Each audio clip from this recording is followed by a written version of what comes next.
Hello student, आज हम लोग कक्षा 11वीं में केमिस्ट्री में आगे पढ़ेंगे ऊष्मागतिकी का प्रथम नियम। ऊष्मागतिकी के प्रथम नियम को ऊर्जा संरक्षण का नियम भी बोलते हैं। तो इसी नियम के बारे में आज हम लोग को पढ़ना है।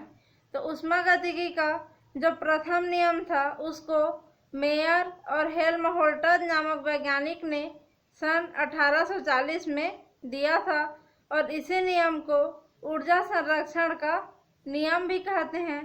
तो उन्होंने जो ऊष्मागतिकी का प्रथम नियम था उसको मेयर और हेल्महोल्ट्ज़ ने ऊर्जा संरक्षण के नियम के रूप में प्रस्तुत किया।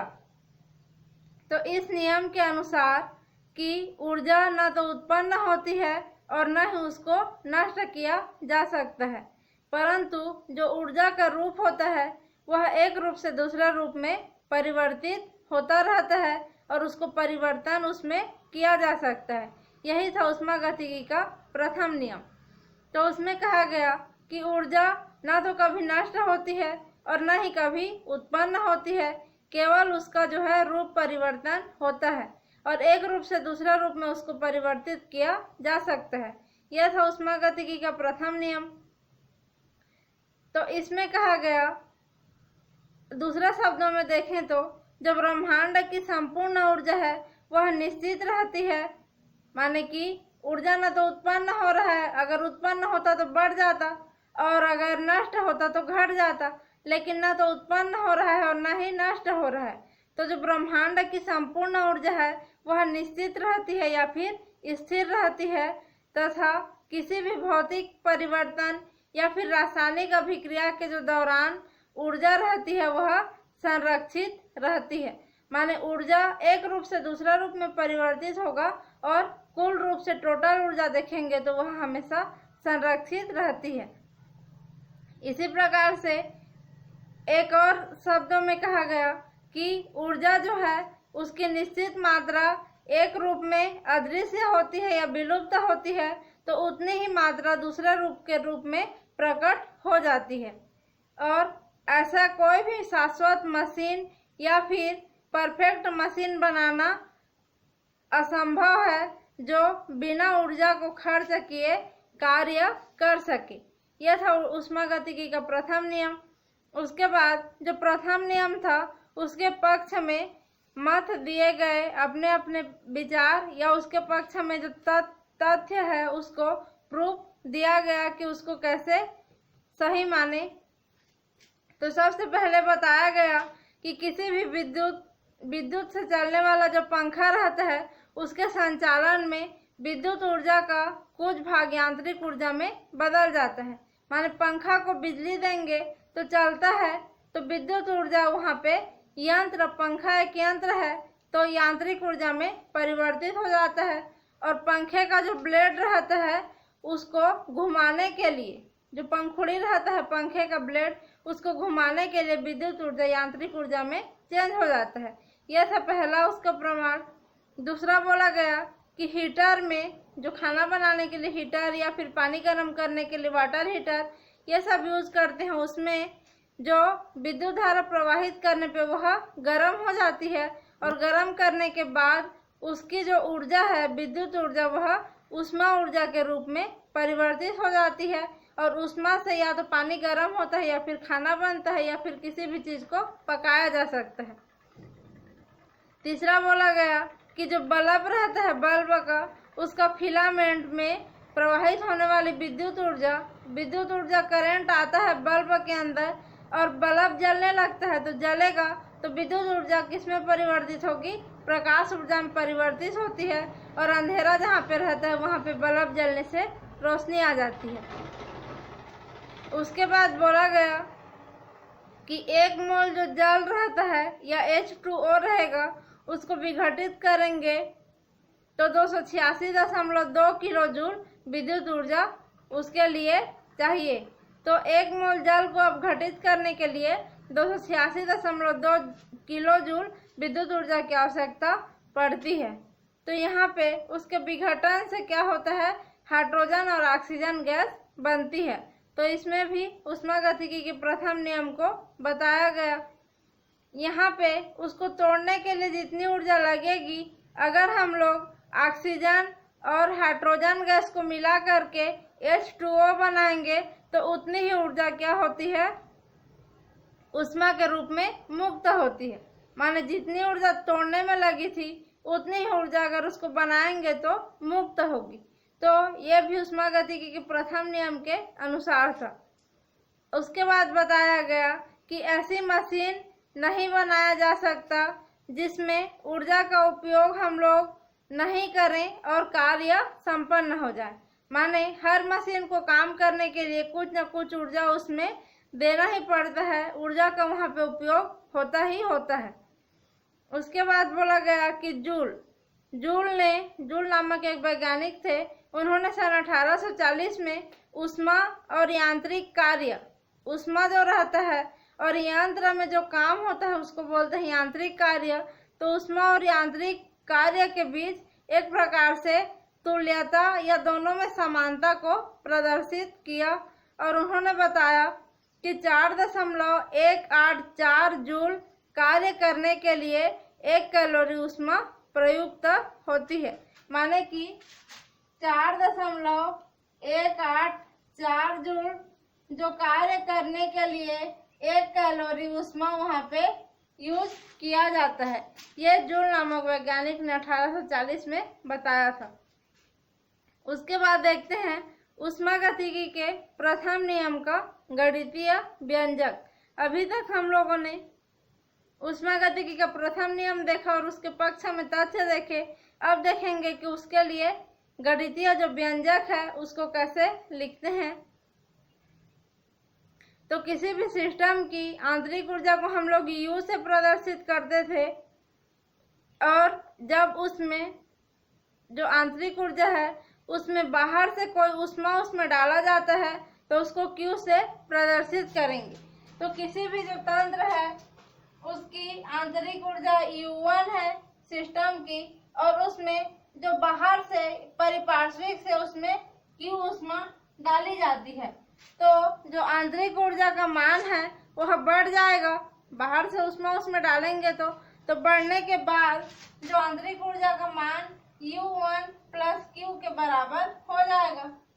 आंतरिक ऊर्जा U का मान हो जाएगा U1 प्लस Q के बराबर। यह हो गया। अगर उस सिस्टम पे व उस निकाय या तंत्र पे हम लोग काम करते हैं, कोई भी वर्क करेंगे तो वर्क करने पे वर्क करेंगे तो जो वर्क की एनर्जी होगी वो भी उसकी आंतरिक ऊर्जा में ऐड हो जाएगा। तो उसकी आंतरिक ऊर्जा तंत्र पर जब कार्य करेंगे तो आंतरिक ऊर्जा का मान बढ़ेगा, उसी पे काम हो रहा है। तो यहाँ पे आंतरिक ऊर्जा बढ़ करके क्या हो जाएगी U1 plus Q plus W। ये कैपिटल W है। तो ये जो W है वो तंत्र पर किया गया कार्य है। अगर हम लोग इतना काम करते हैं तो जो आंतरिक ऊर्जा हमको मिलती है उसको हम लोग U2 के बराबर मानते हैं। पहले U था आंतरिक ऊर्जा, लेकिन उस पे काम करने के बाद इसको U2 के बराबर मानेंगे। तो ये हो जाएगा U2 बराबर U1 plus Q plus W। अब इसको पक्षांतर करेंगे तो ये हो जाएगा U2 और ये इधर आ जाएगा तो माइनस U1 बराबर Q प्लस W। यहाँ पे U2 माइनस U1 है तो U और दोनों में परिवर्तन को दर्शा रहा है। U2 ऋण U1 तो U1 में परिवर्तन, तो इसको डेल U लिखेंगे बराबर Q प्लस W।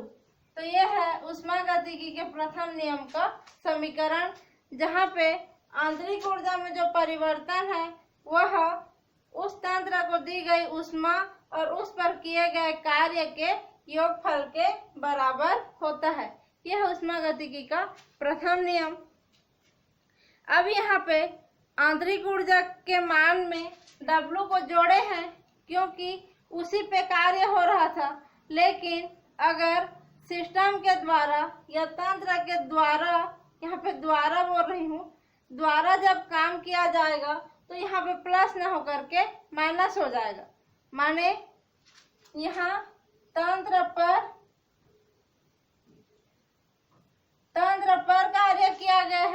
अगर तंत्र द्वारा जब कार्य किया जाएगा, तंत्र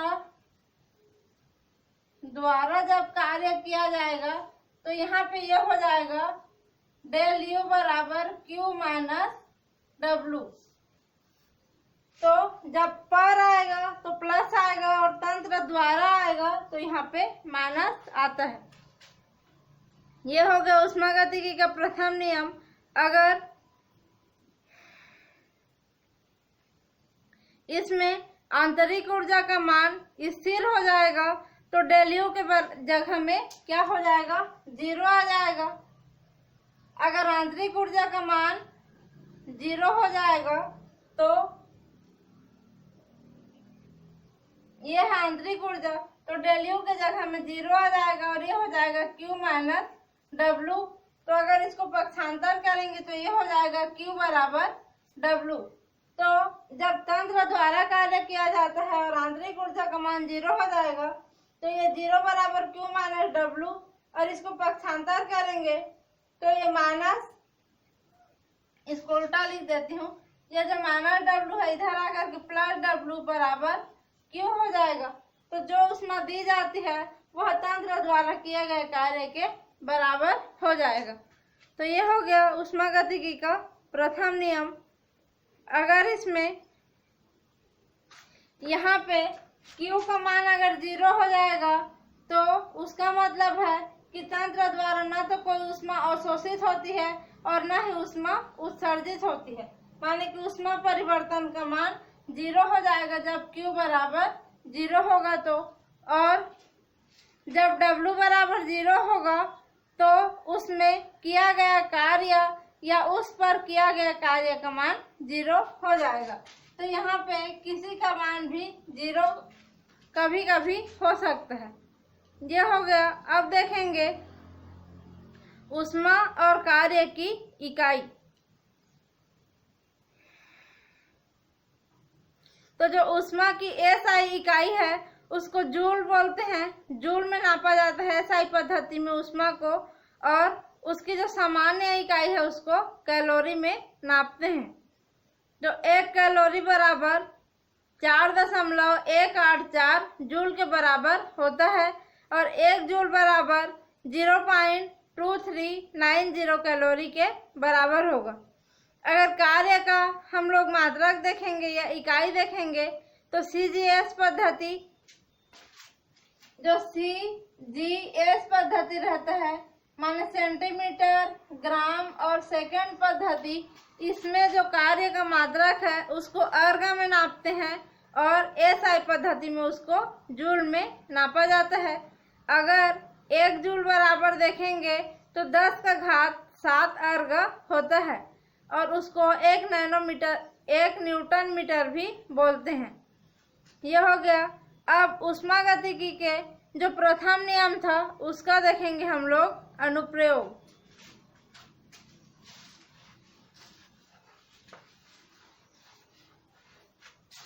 तो ऊष्मागतिकी के प्रथम नियम के अनुप्रयोग में बहुत सारी रासायनिक क्रियाएं में गैस जो है शामिल रहता है और रासायनिक क्रियाओं में गैस भाग लेता है और वह गैस यांत्रिक कार्य को कंप्लीट करता है या फिर संपन्न करता है। तो जो यांत्रिक कार्य होता है उसका हम लोग देखेंगे तो प्रसार कार्य या फिर संकुचन कार्य में दाब के विरुद्ध कार्य किया जाता है, माने कि दाब डाला जाता है तो दाब के विरुद्ध गैस या तो प्रसारित होगी या फिर दाब डालेंगे तो गैस संकुचित होगी। तो उस दाब के विरुद्ध वहाँ पे वर्क किया जाएगा, कार्य किया जाएगा, तो उसको हम लोग PV या फिर दाब आयतन कार्य बोलते हैं। जो कार्य किया जाएगा उसको PV कार्य, P का होता है प्रेशर और V का होता है आयतन, तो PV कार्य या फिर दाब आयतन कार्य भी बोला जाता है और इसी के कारण आंतरिक ऊर्जा के मान में परिवर्तन होता है। तो यह था ऊष्मागतिकी के नियम का अनुप्रयोग। अब जब दाब आयतन कार्य देख रहे हैं तो उसके लिए व्यंजक की उत्पत्ति देखेंगे। तो उसमें W बराबर होता है कार्य बराबर W बराबर बल गुणित विस्थापन। तो W कार्य है, F माने कि फोर्स या फिर बल है, और L गुणित स्थान में परिवर्तन या फिर विस्थापन। तो यहाँ से यहाँ जाएगा, यहाँ गया तो इतना दूरी उसमें अंतर आया, तो ये दूरी को नापते हैं। यहाँ पे विस्थापन को लंबाई से, तो लंबाई को L से प्रदर्शित करेंगे। तो यहाँ पे F गुणित L हुआ। अब इसमें जब इसका व्यंजक निकालते हैं तो W बराबर होता है minus P expensive del V। W बराबर P डेल V होता है। तो यहाँ पे दाब नीचे गैस में डाला जाता है और दाब के विरुद्ध प्रसार वाला कार्य किया जाता है। गैस का प्रसार होता है, इसलिए X माने कि एक्सपेंशन या प्रसार को दर्शाया गया है। और ये जो W बराबर होता है माइनस PEX डेल V। आयतन में परिवर्तन डेल V है। PX प्रसार वाला दाब के विरुद्ध किया गया प्रसार, और विरुद्ध कार्य कर रहे हैं अपोजिट, इसलिए यहाँ पे माइनस, और ये W उसका कार्य हो जाएगा। तो यहाँ पे ये हो गया ऋणात्मक चिन्ह जो है W को दर्शाने के लिए लिया गया है। ये तो हो गया दाब आयतन प्रसार के लिए। तो यहाँ पे इसी को याद रखना जरूरी है। उसके बाद देखेंगे कि जो आदर्श गैस रहेगा उसको समतापीय माने कि समान ताप पर जब उसको उत्क्रमणीय माने कि दोनों दिशा में अग्र अभिक्रिया और पश्च अभिक्रिया दोनों होगी, उस दिशा में जब उसमें प्रसार होता है आदर्श गैस में, माने कि आदर्श गैस जब फैलता है प्रसार होता है, तो उसमें किया गया कार्य का मान जब निकालते हैं तो यहाँ पे हो जाता है W बराबर माइनस P डेल V। यहाँ पे जब आदर्श गैस के लिए लेंगे तो माइनस P डेल V रहता है, लेकिन एक्सपेंशन यहाँ पे नहीं लगाते हैं, यहाँ पे लगाया जाता है सिग्मा। तो ये है आदर्श गैस के लिए, माने कि अलग अलग जो कार्य रहता है आदर्श गैस में, उन सभी कार्य का टोटल योग या फिर कुल योग को लेते हैं, तो उसके लिए सिग्मा यहाँ पे यूज करते हैं। ये हो गया आदर्श गैस के लिए। अब अगर किसी भी गैस के लिए उत्क्रमणीय अवस्था में किया गया कार्य या फिर W रिवर्सिबल का मान जब निकालेंगे तो यह होता है W रिवर्सिबल बराबर 2.303 nRT माइनस 2.303 nRT लॉग, और यहाँ पे दाब और आयतन दोनों के पदों में इसको व्यक्त कर सकते हैं। यहाँ पे जब आयतन के लिए लेंगे तो ये हो जाएगा V फाइनल, और यहाँ पे आता है V इनिशियल। तो यहाँ पे रिवर्सिबल माने उत्क्रमणीय अवस्था में जब कार्य किया जाता है तो W रिवर्सिबल बराबर होता है minus 2.303 nRT log V final upon V initial. तो फाइनल माने कि अंतिम अवस्था में आयतन, और V इनिशियल माने प्रारंभिक अवस्था में आयतन, या फिर इसको V प्रोडक्ट भी लिख सकते हैं और इसको V रिएक्टेंट भी लिख सकते हैं। nRT, तो यहाँ पे n जो है n मोल के लिए यूज हो रहा है। अगर यहाँ पे ये मोलों की संख्या है n, 1 मोल के लिए लेंगे तो n के जगह में 1 भी रख सकते हैं। 2 मोल के लिए लेंगे तो n के जगह में 2, 3 मोल के लिए रहेगा तो 3 भी रख सकते हैं। तो इसको V फाइनल और V इनिशियल को हम लोग V final upon V initial के जगह में V2 अपान V1 भी लिख सकते हैं। तो जो 2 है वो अंतिम अवस्था को दर्शाएगा और 1 है वो प्रारंभिक अवस्था को दर्शाएगा। अब यहाँ पे देखना है कि जो V, अब देखेंगे कि जो V है वो अनुक्रमानुपाती होता है 1/P के।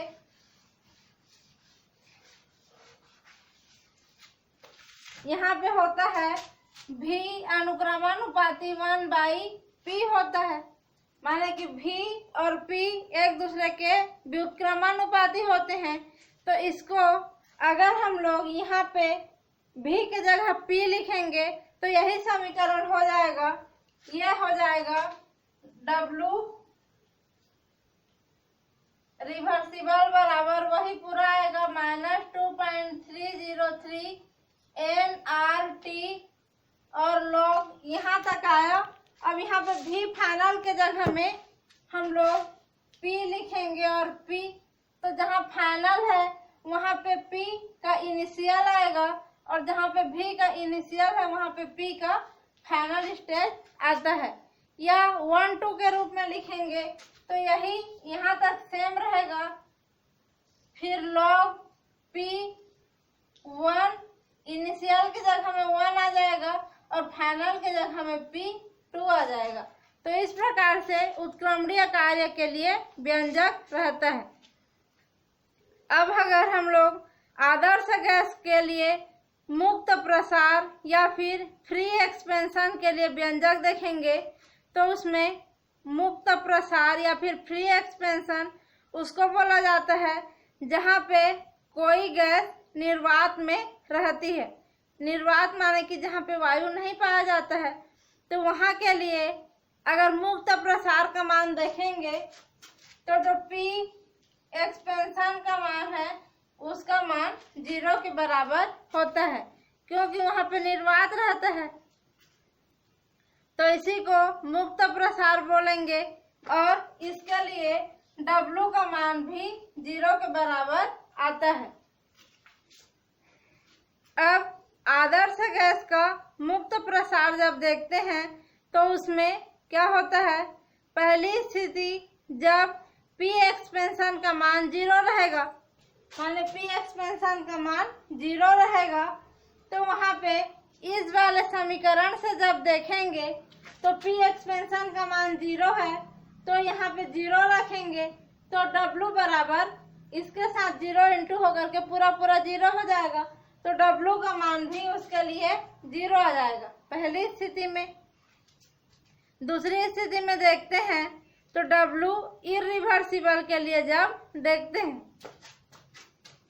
W इरिवर्सिबल माने कि अनुत्क्रमणीय अभिक्रिया के लिए जब देखेंगे तो वहाँ पे आयतन में जो चेंजेस रहता है डेल V का मान 0 हो जाता है, और डेल V का मान जब 0 होगा तो उसको क्या करेंगे, इस समीकरण में फिर रखेंगे, तो डेल V की जगह में यहाँ पे 0 रखेंगे तो ये पूरा पद यहाँ पे 0 हो जाएगा और फिर से W का मान 0 प्राप्त होता है।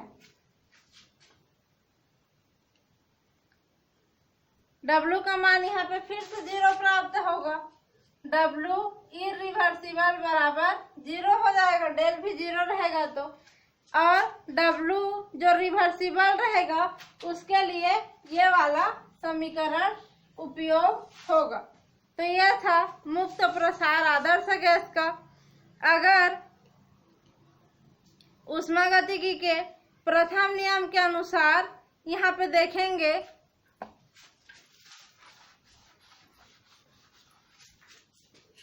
ऊष्मागतिकी की प्रथम नियम से डेल U बराबर Q प्लस W रहता है, तो यहाँ पे W का मान 0 आ रहा है तो उसको इसमें रखेंगे तो ये हो जाएगा डेल U बराबर Q प्लस 0, तो डेल U बराबर हो जाएगा Q, और यहाँ पे W का मान 0 है तो ये जो Q आया है डेल V का मान 0 था इसलिए ये वाला समीकरण मिला, तो डेल V माने कि आयतन में परिवर्तन का माने है 0 है तो यहाँ पे QV भी लिख सकते हैं।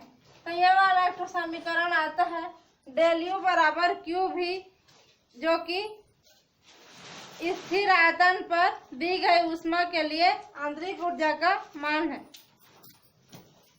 इसमें अगर इसको परिभाषित करेंगे तो स्थिर आयतन पर तंत्र को दी गई ऊष्मा का मान उसके आंतरिक ऊर्जा में वृद्धि या फिर परिवर्तन के बराबर होता है। यह था आदर्श गैस के लिए मुक्त प्रसार का व्यंजक। उसके बाद अगर समतापीय अनुत्क्रमणीय माने कि वह अभिक्रिया जो दोनों दिशा में नहीं होगी लेकिन स्थिर ताप पर होगी, उसको बोलेंगे समतापीय अनुत्क्रमणीय अभिक्रिया। और समतापीय उत्क्रमणीय माने कि वह अभिक्रिया जो दोनों दिशा में होगी उसको उत्क्रमणीय बोलेंगे, और वो भी स्थिर ताप पर होगी तो उसको भी समतापीय बोलेंगे। उसके लिए जो कार्य रहता है उसमें अंतर को बताया गया है। तो जो अनुत्क्रमणीय परिवर्तन के लिए Q बराबर माइनस W के बराबर होगा।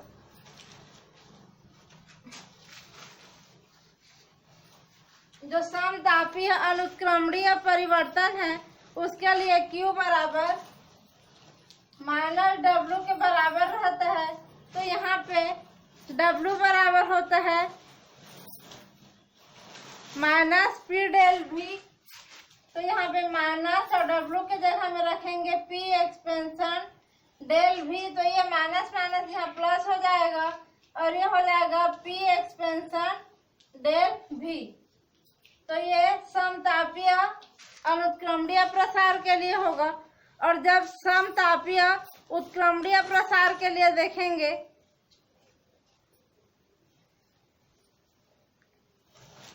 उत्क्रमणीय प्रसार या संकुचन के लिए भी देखेंगे तो उसके लिए जो यहाँ पे माइनस नहीं रहेगा, क्योंकि संकुचन की स्थिति में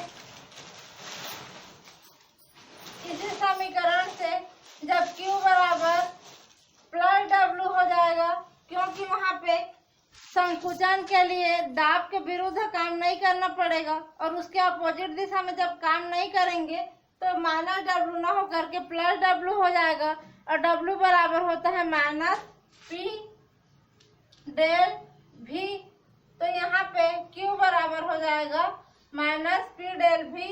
तो ये हो जाएगा उत्क्रमणीय दिशा में समतापीय प्रसार के लिए व्यंजक। यह हो गया ऊष्मागतिकी का प्रथम नियम यहाँ पे। अब देखते हैं एंथैल्पी के बारे में। तो एंथैल्पी के बारे में अगली क्लास में देखेंगे।